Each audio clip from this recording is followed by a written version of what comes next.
Okay, let's unpack this. Imagine you're looking out the window at your car, maybe it's only a couple years old, and you find out quietly that the company that built it is, well, it's collapsing. And nobody, not the dealer, not the automaker bothered to tell you. Suddenly, that car you worked so hard for is just plummeting in value. That's the scenario, the really risky financial trap we're diving into today. Exactly. Our mission here is pretty simple. We're looking at source material that counts down 6 major car brands that are in a deep, deep crisis right now. We're talking about everything from scandals and terrible corporate decisions to just getting left in the dust by the competition. And understanding that why is so important, isn't it? We're not just looking at a bad quarter for sales. We're talking about networks of dealerships shrinking, entire models just disappearing, and this huge uncertainty about getting your car serviced down the road. Yeah, and what's really fascinating right from the jump is the brand at number one. Our sources say it's in a complete financial death spiral, a total internal crisis. But it's still selling a surprising number of cars in the U.S., and that disconnect between the sales numbers and the internal ruin, that tells you just how bad the real problems are. All right, let's jump in. First up, at number 6, we have Genesis. This is the classic cautionary tale of affordable luxury. Ah, yes, Genesis. Hyundai's luxury division. The idea on paper was, brilliant. It was German-level luxury, great styling, all the tech, but without that scary German price tag. But here's the flaw, and we see this over and over. Luxury buyers aren't really hunting for a bargain. They're buying status. When you boil it down, a lot of people just see Genesis as a Hyundai in a fancy suit, and that's killing them. And you can see that perception problem reflected right in the sales figures. I mean, they sold almost 75,000 cars in the U.S. last year. That's not nothing. But then you stack it up against the giants. BMW sold 371,000, Lexus 346,000. Genesis is just a blip on the radar. Right. And it's not just the sales, it's the experience. Luxury buyers expect a certain kind of white glove treatment. But in reality, a lot of these Genesis cars were sold and serviced right on the Hyundai lot next to the budget models. That just shatters the whole illusion of premium. So if you can't deliver on status or the service, you better have bulletproof reliability. And that's where they really took a hit.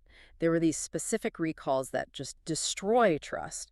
In 2022, you had fuel pumps failing, causing cars to just stall out.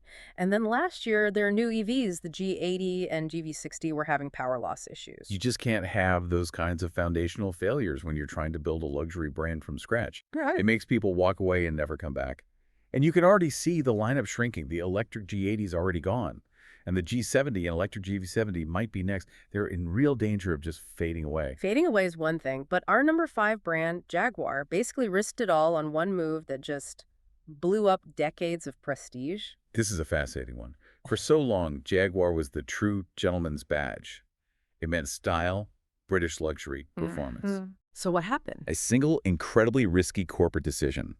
They decided to pivot, all or nothing, into an all-electric, ultra-luxury brand. And that created a huge problem, right? A product vacuum, because the new EVs won't even be here until 2026. Exactly. For 2 years, dealers have almost nothing new to sell. It's a corporate disaster. Sales are, as the sources say, statistically irrelevant.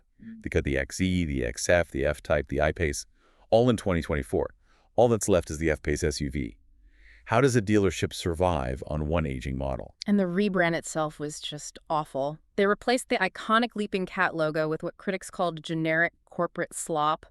The CEO was gone just a few months later. It makes you wonder, why betray your legacy so completely? The market wanted SUVs, fine. But to abandon the Leaping Cat, the emotional heart of the brand, that was a signal to every loyal owner that the Jaguar they loved was just gone. And let's be honest, their reliability was never great to begin with. RepairPal gives them a 2.5 out of 5. That's 29th out of 32 brands.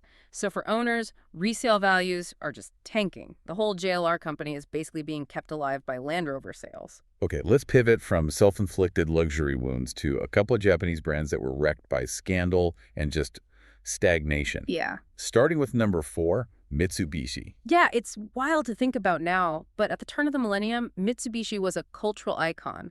The Lancer Evolution, the Montero, they stood for performance, off-road grit, and bulletproof reliability. That identity is long gone. Just look at the sales. They went from nearly 345,000 cars in the U.S. in 2002 to just 86,000 20 years later. That is a collapse. And now they're getting hit with U.S. tariffs in 2025, which forces them to raise prices. For a brand that only competes on being cheap, that's a killer blow. And the cars they do have are, well, they're outdated. They're just outperformed by everybody. But the real crisis here, the thing that truly gutted them, was the repeated corporate scandals. This is where the pattern really gets dark. Back in 2000, they were caught covering up serious mechanical defects. A huge breach of trust. And then it happened again. 16 years later, in 2016, they were caught faking fuel economy data on over 600,000 cars. Twice. That's not a mistake, that's a cultural problem. Absolutely. The fallout was brutal. Executive resignations, police raids, lawsuits. Their market value was cut in half. Nissan had to step in, buy a controlling stake just to keep the lights on. So today you have a brand that lost its identity, betrayed its customers twice, and is owned by another company that's, well, as we'll find out, is in huge trouble itself. That's a perfect segue to number 3, Infiniti. This was less about scandal and more about completely abandoning what made them special. And they were special. At one point, Infiniti was fantastic. Driver's luxury. The G35, the FX series, they had this amazing blend of BMW-like performance with Japanese reliability. They had an attitude, a real following. They did. And then, in the mid-2000s, they just walked away from it all. They started chasing this idea of generic luxury crossovers. And in doing so, they alienated the exact people who loved the brand. And you can see the results. Sales just fell off a cliff from over 150,000 cars in 2017 to under 60,000 in 2024. They're having to close standalone showrooms and move back into Nissan dealerships. The lineup is vanishing. The Q50 sedan, their last one, is gone. The QX50 and QX55 are done in 2025. They're basically down to just 2 SUVs. And on top of the identity crisis, you have these lingering reliability issues. The CVT transmission failures in older models are notorious, plus recalls for engine failure, power loss. And that's a specific financial risk for an owner, right? You go to trade in your 5-year-old Infiniti, and the dealer immediately knocks thousands off the price because of that known CVT issue. It just shatters confidence and kills resale value. Okay, so we've seen scandal and identity crises. Now let's come back home to an American brand. Number 2 on the list is Chrysler, a brand that's suffering from, well, just slow, quiet corporate neglect. And this proves it's not just a foreign manufacturer problem. Chrysler was an American icon. They gave us the Hemi V8. They invented the minivan. It's hard to believe the scale of the collapse. They peaked at over 640,000 vehicles sold in 2005. By 2024, that number was under 125,000. That's an 80% drop. So what happens? It's pretty simple, actually. Their competitors modernized, and Chrysler didn't. They kept selling the same aging cars year after year. The 300 sedan, which was one of their last real identity pieces, was killed off in 2023. So all that's really left for consumers is the Pacifica minivan. And even its sales fell 11% last year because the Honda Odyssey, the Toyota Sienna, they're all just better cars with better tech and lower depreciation. The story about their Airflow EV concept says everything you need to know. The parent company, Stellantis, canceled it halfway through development. Why? Because they admitted it was too expensive and already outdated. They knew they were too far behind to even compete. And the warning came from the very top. The former CEO of Stellantis, Carlos Tavares, said that several of their brands could disappear by 2026. That's not speculation. That's a threat. And if Chrysler is one of the brands that gets cut, the risk for an owner is immediate. Finding spare parts, getting technical service. You could end up with a car that's been totally abandoned by its own maker while you're still paying the loan. Okay. Let's get to the number 1 spot, because this is the most shocking one in the entire deep dive. This is the global giant whose internal failures are so bad they make everyone else on this list look stable. The number 1 brand in crisis is Nissan. For decades, Nissan was a powerhouse. They stood for engineering, innovation. They gave us the Leaf, the first mass-market EV. They were known for reliability. But wait a minute. How can they be number 1? They sold over 865,000 cars in the U.S. in 2024. The sales volume looks healthy from the outside. That's the illusion. The company is in a total financial crisis on a global scale. They reported a $4.5 billion loss. Operating profits are down 90% in 1 year. Worldwide sales have collapsed from 5.8 million cars in 2017 to 3.3 million. So those U.S. sales numbers are basically fake. They're unsustainable. It's volume over profit. They're using massive discounts and dumping cars into rental fleets just to hit quarterly targets and keep the factories from going dark. They've laid off nearly 20,000 employees, shut down plants. And the biggest strategic disaster, Nissan, the company that pioneered EVs, has now canceled its next-gen electric cars. They have no EV strategy. So how did the foundation just crumble so fast? The rot started at the top. The downfall really began in 2018 with the arrest of their CEO, Carlos Ghosn. The scandal shattered public trust, it shattered partner trust, and the whole global structure just became destabilized. They never recovered. And they've been searching for a lifeline ever since. Desperately.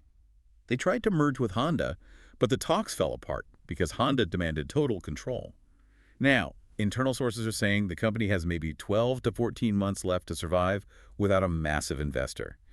It is a full-blown corporate death spiral, even if the U.S. sales numbers look okay for a minute. Wow. This whole countdown paints a really stark picture of corporate self-destruction, doesn't it? You see the same threads. Disastrous rebrands like Jaguar, losing your identity like Infiniti. Crippling scandals like we saw with Mitsubishi and Nissan, and just a sheer failure to invest, like with Chrysler. And in every single case, the central truth for you, the listener, is that when an automaker is fighting to survive, the owners are the ones who pay the price first. Right. Your asset, your car, it just depreciates at a terrifying rate.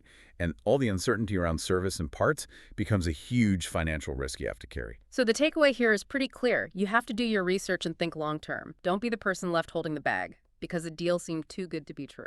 And here's the final thought I'd leave you with. Think about the brands whose entire legacy was built on being affordable and reliable, like Mitsubishi or Nissan. Once you destroy that core identity, once you shatter that trust, how long can strong sales figures propped up by discounts really last? How long before customer confidence completely erodes and the resale value collapses for good? That is the ultimate test of survival. And right now, these brands are feeling it.